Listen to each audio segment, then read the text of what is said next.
ونعوذ بالله من شرور أنفسنا ومن سيئات أعمالنا من يهده الله فلا مضل له ومن يضلله فلا هادي له ونشهد أن لا إله إلا الله وحده لا شريك له ولا نظير له ولا وزير له ولا مشير له ولا معين له ولا مثل له ولا مثال له ونشهد أن سيدنا وسندنا ونبينا وشفيعنا وهادينا ومرشدنا ومولانا محمدا عبده ورسوله أرسله بالحق بشيرا ونذيرا وصلى الله تعالى عليه وعلى آله وأصحابه وأزواجه وذرياته وأهل بيته وبارك وسلم تسليما كثيرا كثيرا. أما بعد فأعوذ بالله من الشيطان الرجيم. بسم الله الرحمن الرحيم.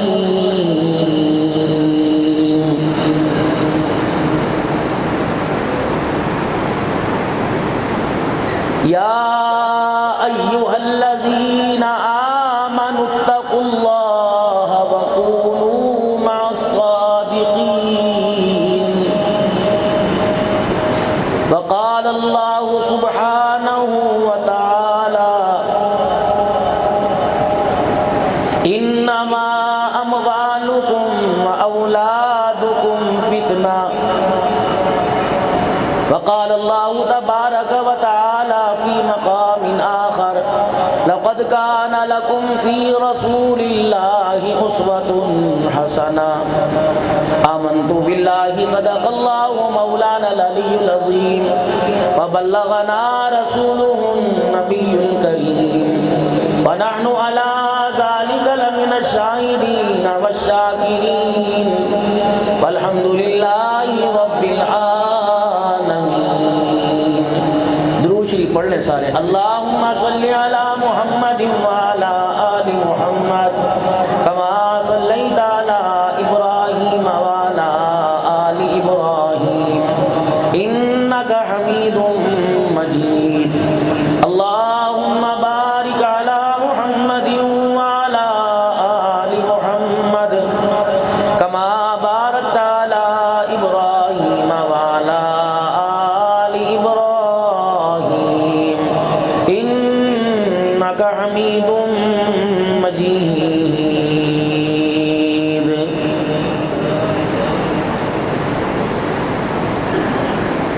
بڑے شوق سے سن رہا تھا زمانہ ہم ہی سو گئے داستاں کہتے کہتے.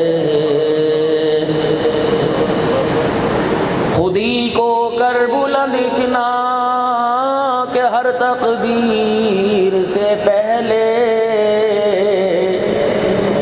خدا بندے سے خود پوچھے بتا تیری رضا کیا ہے.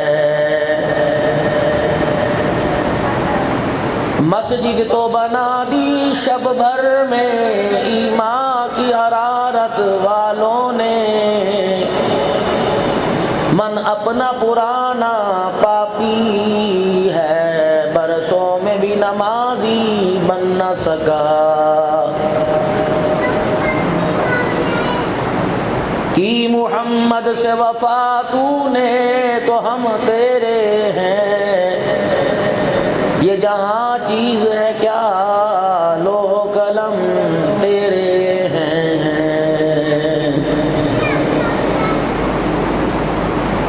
انتہائی میرے واجب الاحترام، میرے بہت ہی پیارے بزرگوں، بھائیوں، دوستوں، جامع مسجد مرکزی تبلیغی مرکز صدیق اکبر میں بھائی محمد ثاقب صاحب کی دعوت پر دوسری مرتبہ مجھے آنے کا اللہ نے موقع عطا فرمایا۔ پہلی مرتبہ کوشش یہ کی تھی کہ ایسی بات کر کے جاؤں کہ میری اور آپ کی دنیا آخرت کی کامیابی کا سبب بنے، اور اس مرتبہ بھی یہی کوشش ہوگی کہ جو بڑے ہمارے جس راستے پر ڈال کر گئے ہیں اسی راستے پر ہم ایک دوسرے کی رہنمائی کریں تاکہ ہماری دنیا بھی بنے اور آخرت بھی بنے۔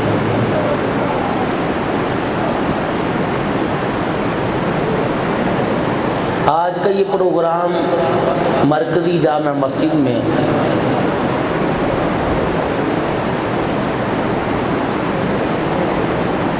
عقیقہ مسنونہ بھی ہے، بیٹے کی خوشی بھی ہے جو بھائی محمد ثاقب صاحب کو اللہ جل شانہ نے 3 بیٹیوں کے بعد عطا فرمایا۔ بجائے کوئی شادی حال میں فنکشن کروانے کے، اللہ نے ان کے دل میں تبلیغ کی برکت سے یہ بات ڈالی کہ اللہ کی مخلوق کی دعوت کی جائے، اپنے بھی راضی ہو جائیں، محلے والے بھی راضی ہو جائیں، تو کسی کے منہ پر کوئی گلا شکوہ نہ آئے، تو ایسا کام کر لیا جائے کہ سب مل بھی جائیں، مبارکباد بھی ہو جائے۔ نئے مہمان کے لیے سارے مل کر اپنے بھی، قریبی بھی، دور کے بھی دعا کر جائیں، اللہ اسے ماں باپ کا اور اپنے 3 بہنوں کا سہارا بنائے۔ محمد ہاشم کو ماں باپ کی آنکھوں کی ٹھنڈک اور نور بنائے، اور ساری انسانیت کے لیے خیر خواہی کا پیغام لے کر پوری دنیا کے اندر پھیلنے والا بنائے۔ اللہ سے دعا کرواتے ہیں، دعا کرو جی میرا بیٹا حافظ بن جائے، کوئی دعا کرواتا ہے، دعا کرو جی میرا بیٹا عالم بن جائے۔ اللہ بنائے عالم، اللہ بنائے حافظ، لیکن ساتھ یہ بھی دعا کروائیں کہ اللہ ہمارے بیٹے کو داعی بنائے، اور ہم سب کو اللہ داعی بنا دے۔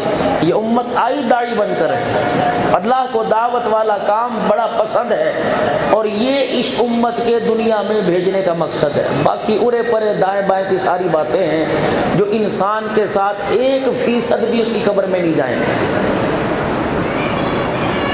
دعوت والا کام کر کے دعوت والے کام پر کسی کو چھوڑ کے چلا گیا، قیامت کی صبح تک صدقہ جاری ہے۔ اب یہ دعوت والا کام ہے کس کا؟ صرف دیوبندیوں کا، صرف مرکز رائے ونڈ والوں کا؟ یہ تو بہت بڑی غلط فہمی ہے۔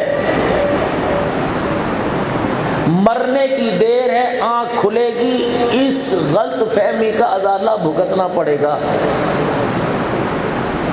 جس کا عقیدہ ہے کہ فاطمہ کے ابا حسین کے نانا جان، خدیجہ سیدہ عائشہ ازواج مطہرات کے شوہر جناب حضرت محمد مصطفیٰ صلی اللہ علیہ وسلم اللہ کے نبی اور آخری نبی ہیں، جس نے اس بات کا اقرار کر لیا قیامت تک کے انسانوں کی خیر خواہی کا ذمہ اس آدمی کے کندھوں پر آ گیا۔ وہ لاکھ اپنے آپ کو دائی کہے یا نہ کہے، لاکھ اپنے آپ کو تبلیغ والا کہے یا نہ کہے، اللہ اس کے رسول نے تجھے کہہ دیا ہے۔ اب یہ ہماری کم علمی، کم عقلی کی وجہ سے، یہ ہمارے علم کی، ہماری سوچ کی کمی ہے کہ اس کام کو ہم نے ایک جماعت کے اوپر ڈال دیا ہے۔ یہ سعادت ہے اس کام میں حصہ لے لینا اور کچھ نہ کچھ اپنے گھر سے اس کام میں لگا دینا۔ اگر اللہ کے ہاں اس کے دربار میں سرخرو ہو کر کھڑا ہونا چاہتے ہیں اور آقا دو عالم، ہادی دو عالم جناب محمد مصطفیٰ صلی اللہ علیہ وسلم کے پیارے امتی بن کر ان کے دربار میں حوض کوثر پینے والوں کی لائن میں کھڑا ہونا چاہتے ہیں تو کم از کم کسی بھائی کو دعوت کی نیت سے کلمہ ہی سنا دینا، لا الہ الا اللہ محمد رسول اللہ۔ اللہ نے اس کلمے میں دنیا آخرت کی کامیابی رکھی۔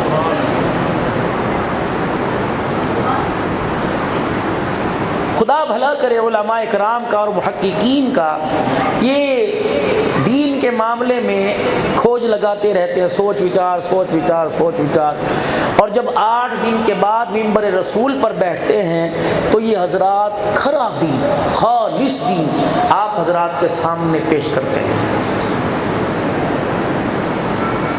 کیونکہ ان کی آواز آپ کے کانوں تک نہیں، پوری دنیا تک پہنچتی ہے۔ لینے والے بہت کم ہوتے ہیں، تنقید کرنے والے بہت زیادہ، کیوں میرا تو واسطہ میڈیا سے پڑتا رہتا ہے۔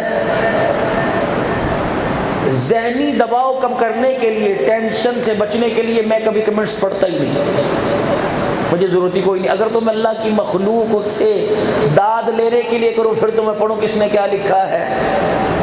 اگر کرنا ہی اللہ کی رضا کے لیے ہے تو فقیر کا کام تو صدا دینا ہے بھائی۔ جس کام کے اندر خوشامد شامل ہو گئی اور جس کام کے اندر واہ واہ سے دل مطمئن ہونے لگا، سمجھ لو وہ کام قیامت کے دن انسان کی شرمندگی کا باعث بن جائے گا۔ جو کام کریں اللہ کی رضا کے لیے، تبلیغ کے 6 نمبروں میں 5واں نمبر، جو بھی کام کرنا اللہ کی رضا۔ سیدہ عائشہ رضی اللہ تعالی عنہا کو پتہ لگا کہ مدینے میں فلانی جگہ ایک گھر کے اندر فاقہ ہے اور ان کے بچوں میں پریشانی ہے۔ آپ نے جو اس وقت میسر تھا دینا تھا تو آپ نے ایک تھیلے میں راشن جمع کیا۔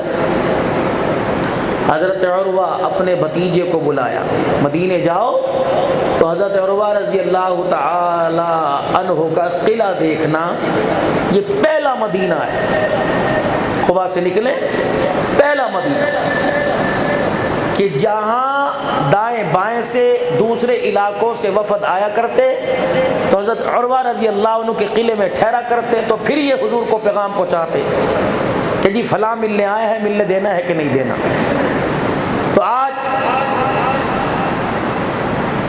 سعودی حکومت نے اس کی ریپیئرنگ کر کے اس کو ویسا ہی محفوظ کر رکھا ہے۔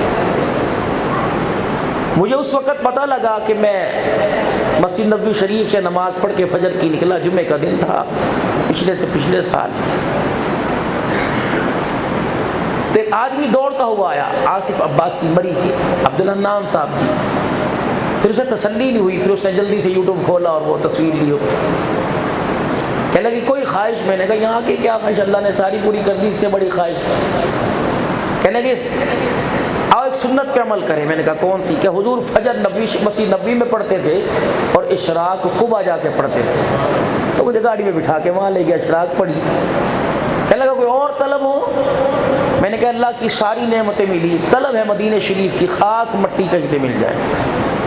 پھر تقریباً وہ ہم پون گھنٹہ ڈرائیو کرتے ہوئے ایک ایسی جگہ پہنچے جہاں صحابہ اکرام کے 300، 350، 400 مکانہ مدھم ہوئے پڑے تھے اور دائیں بائیں باڑ لگی ہوئی تھی اور حساس ادارہ تھا، سعودی فوج کا علاقہ۔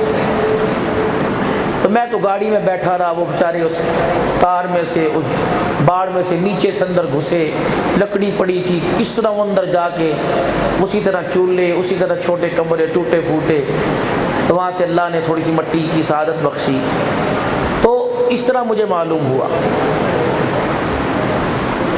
تو آپ نے حضرت عروہ کو بلایا، بھتیجے کا، جی اماں کہ یہ راشن کا تھیلا، لے جانے والے کوئی نہیں پتہ اس کے اندر کیا ہے، کہ مدینے کی گلی میں فلانا آدمی ہے، اس کے گھر جا، خاموشی سے آہستہ دروازہ بجانا، پڑوسی کو بھی پتہ نہ لگے،